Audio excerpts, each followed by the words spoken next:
The next chapter, what makes music symphonic? You all know, for example, the seed Beethoven plants at the beginning of his Fifth Symphony.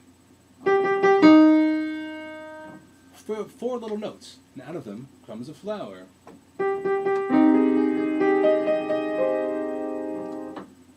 Or take Sibelius, the great Finnish composer. He starts his Fifth Symphony with another four-note seed. And before you know it, there's a big shining flower.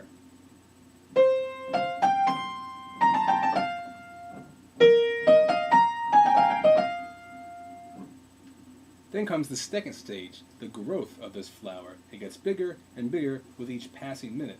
The Beethoven flower, a little later on, looks like this. And the Sibelius flower has grown to this.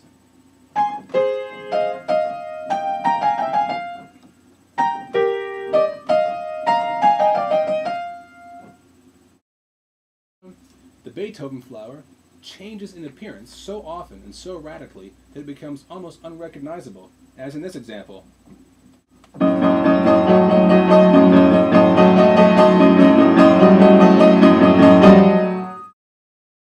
And the Sibelius flower eventually gets to look like this.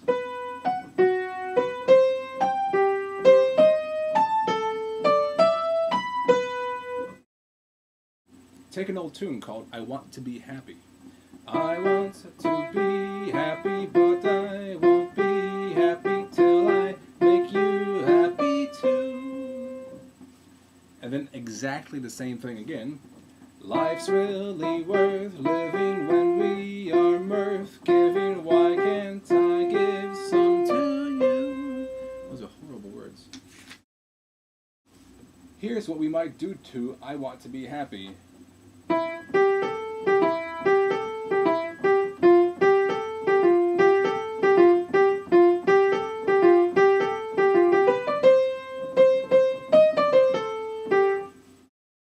Beethoven writes a series of variations on a theme that's so skinny and small, it's not even a real theme, or not even a real tune.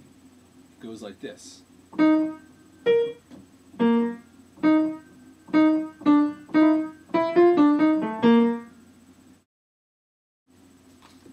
Now here's how he makes one variation on it by echoing each of the skinny notes an octave higher.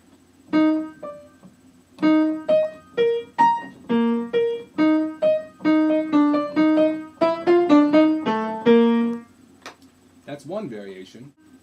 Here's another with a different and faster tune added to the original notes.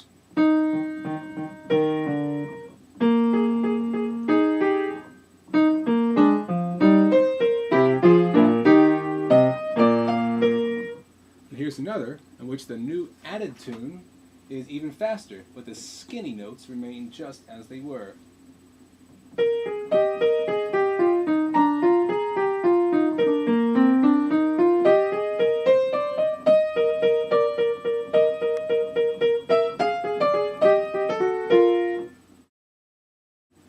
Now look at this next variation and see those skinny notes in the bass while a beautiful new melody is being played on top of them.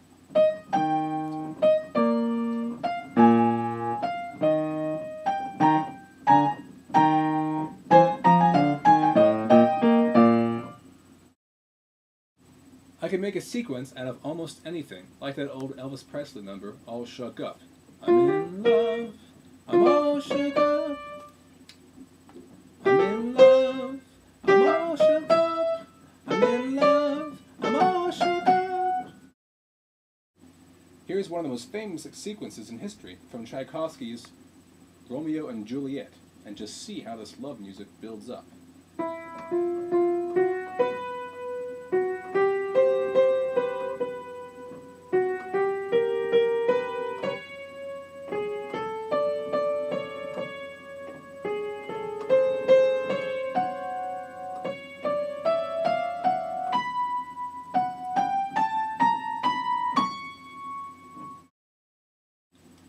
Look how Gershwin uses them in his Rhapsody in Blue.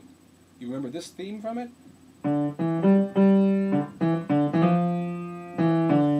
Well, here's how he develops it by sequences.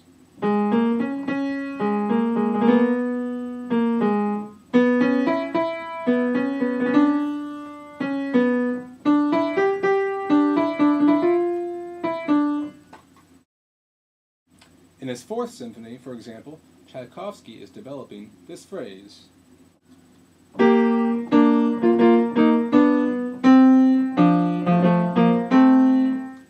And as usual, he treats it first in sequences.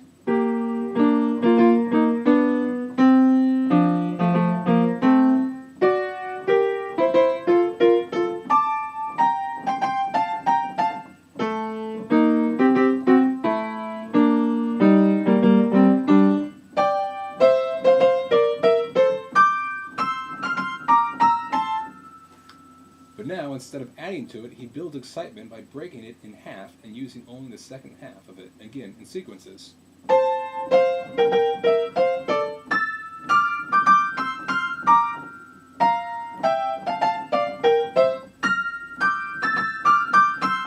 Then he breaks that in half and develops just the second half, now down to 4 notes only, but still in sequences.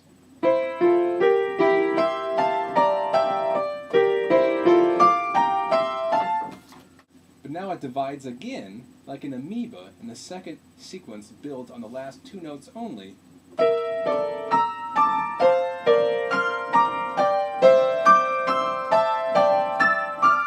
And finally, it's broken down to such tiny fragments that it's just dust, ashes, whirling scales.